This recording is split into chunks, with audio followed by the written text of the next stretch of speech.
तो चलिए अब आपको इस वक्त की एक बड़ी खबर बता दें। कर्नाटक के स्कूल कॉलेजों में धार्मिक लिबास पर रोक के आदेश के बाद बवाल मचा हुआ है। कई जिलों के स्कूलों और कॉलेजों में छात्रों के समूह आमने सामने हो गए हैं।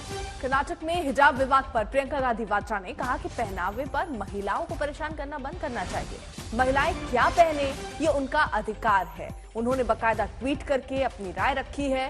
हालांकि आज कोर्ट में इसको लेकर सुनवाई है, कल भी सुनवाई हुई थी, आज भी सुनवाई होनी है और संभावना दिख रही है कि हो सकता है आज ही कोर्ट अपना कोई फैसला भी दे दे, लेकिन उस पर नजर रहेगी। इस बीच जो कॉलेज हैं वो कॉलेज बंद किए गए। प्रियंका गांधी ने देखिए क्या ट्वीट किया। बिकनी हो, घूंघट हो, जीन्स हो या हिजाब, ये तय करना एक महिला का अधिकार है कि वो क्या पहनना चाहती है।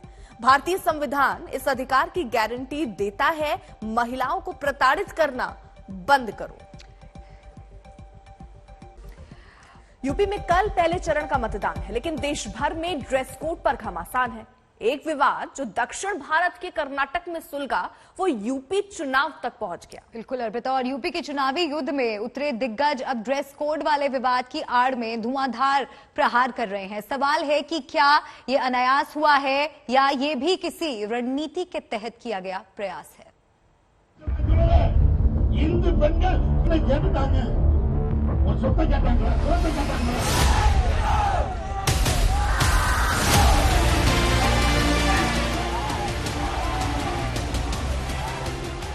एक छात्रा और उसके इर्द गिर्द छात्रों का ये हुजूम, संवेदनशीलता को झकझोर देने वाली ये तस्वीरें, क्या ये महज इत्तेफाक हैं?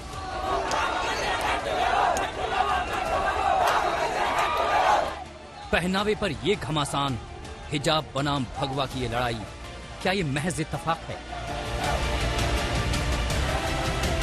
यूपी में मतदान से ठीक पहले इस वीडियो का वायरल हो जाना और मजहब के नाम पर एक और मोर्चा खुल जाना, क्या ये महज इत्तेफाक है? क्या ये महज इत्तेफाक है कि दक्षिण भारत में धत के एक विवाद के शोले अब यूपी चुनाव में अंगारे बनते दिख रहे हैं? ओवैसी जैसे नेता क्या यूं ही हिजाब बनाम भगवा के मुकाबले में कूद पड़े हैं?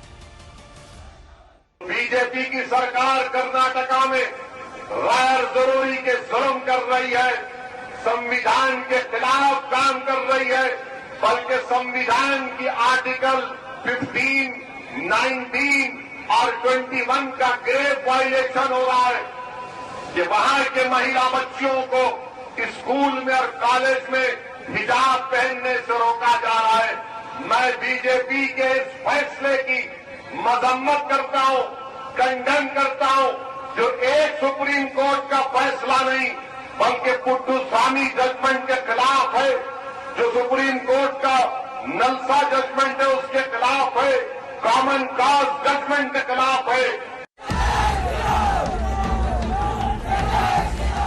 आखिर क्यों यूपी में पहले चरण के मतदान से पहले इस्लामिक स्टेट की बात हो रही है? आखिर क्यों पहनावे पर विवाद से सियासत आबाद करने की कोशिश हो रही है? क्या ये भी महज एक इत्तेफाक है?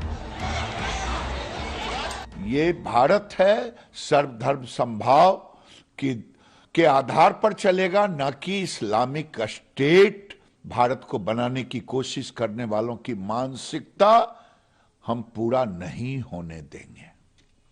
और इसीलिए विपक्ष में कल कुछ लोगों ने इस तरह का प्रश्न उठाया और ये कभी पूरा नहीं होगा। भारत भारत रहेगा, भारत पाकिस्तान नहीं बनेगा।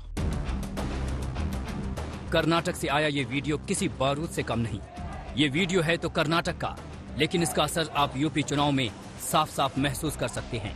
इस वीडियो के चुनावी असर की बानगी आपको बताएं, उससे पहले एक बार फिर ये वीडियो देखिए जो मांड्या के एक कॉलेज का है। कर्नाटक में ड्रेस कोड का विवाद का सिलसिला 1 महीने से चल रहा है। ये वीडियो उस विवाद की सबसे बड़ी कड़ी है। हिजाब पहनी इस छात्रा का विरोध किया जा रहा है। हिजाब के विरोध में भगवा को आगे किया जा रहा है।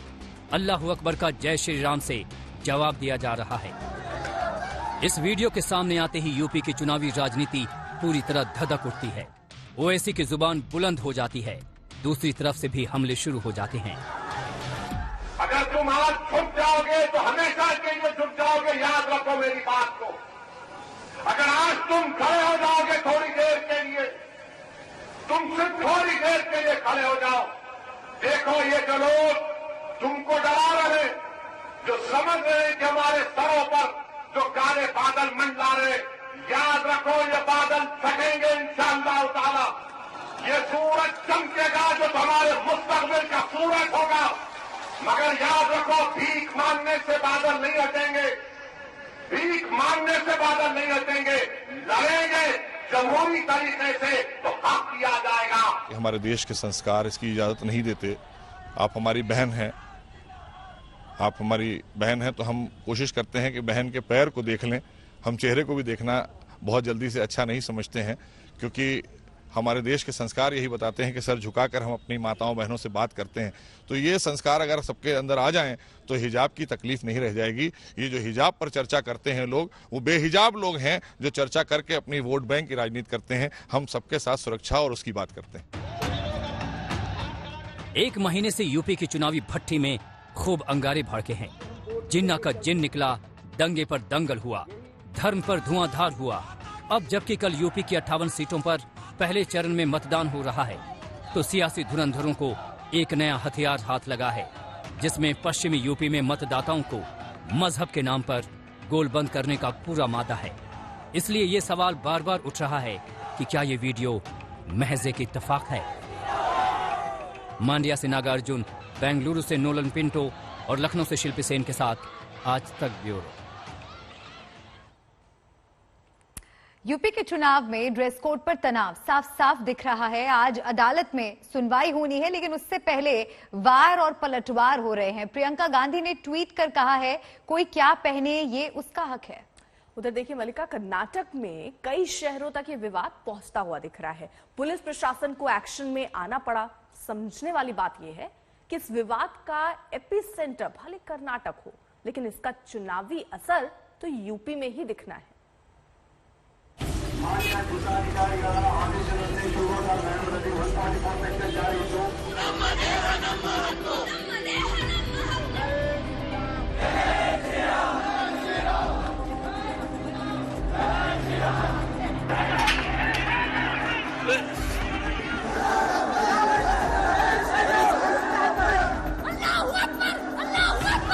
कर्नाटक में एजुकेशन एक्ट 1983 की धारा 133 लागू हुई।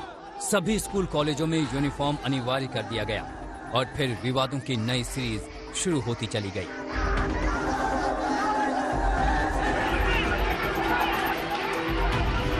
कर्नाटक के कई हिस्सों में ड्रेस कोड को लेकर तनातनी चल रही है। 3 दिनों के लिए शिक्षण संस्थान बंद कर दिए गए हैं। ये विवाद अब अदालत के पाले में है कि वो इसे सही समझती है या गलत। लेकिन इस पूरे विवाद की क्रोनोलॉजी गौर करने वाली है।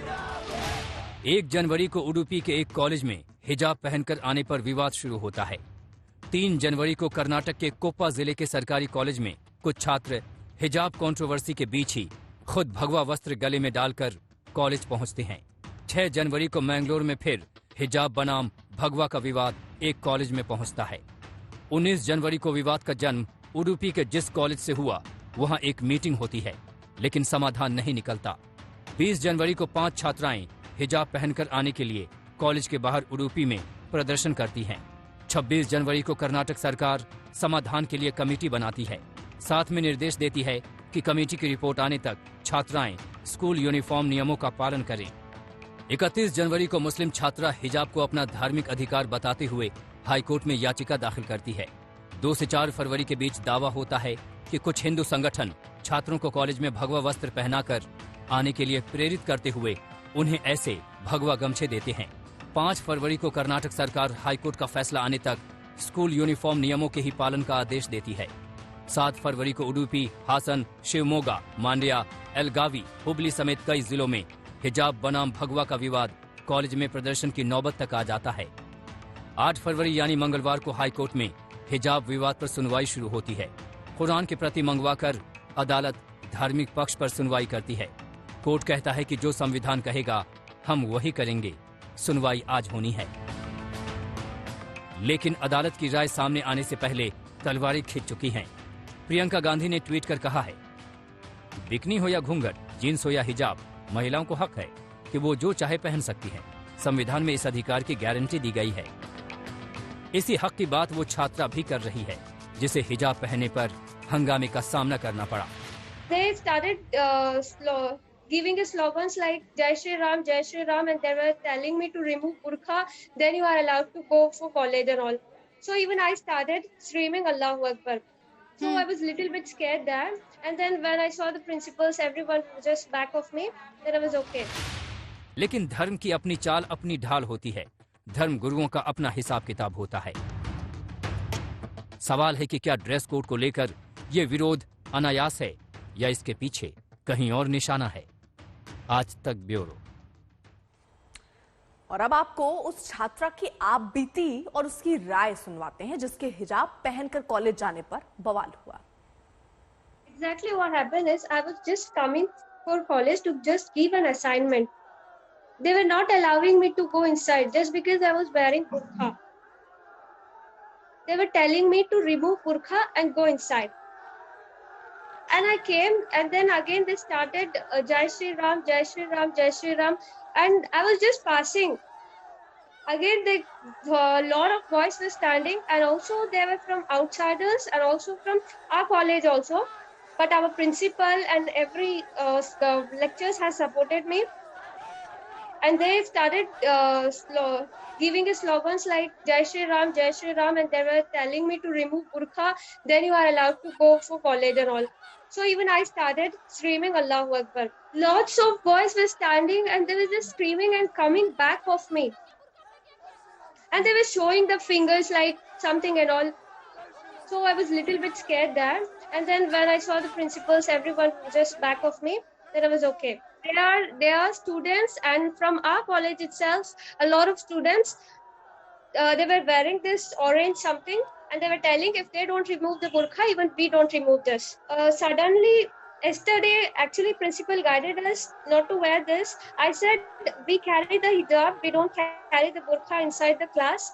We just carry the hijab. But principal yesterday, he was like politely said us, these boys are very, in the anger face, so it's better you don't carry this. Outsiders also were there, and also the students. They were screaming and something and all, they were just telling us so that we get scared. We must allow to wear this. Everyone know from long years we are carrying this. None of us the right to say us to remove this. The one who is wearing burqa, they are telling to remove and then go inside to study, or else you go for home. And some were telling us to return Pakistan, this, that, and all bullshit. All these bullshit words we are using.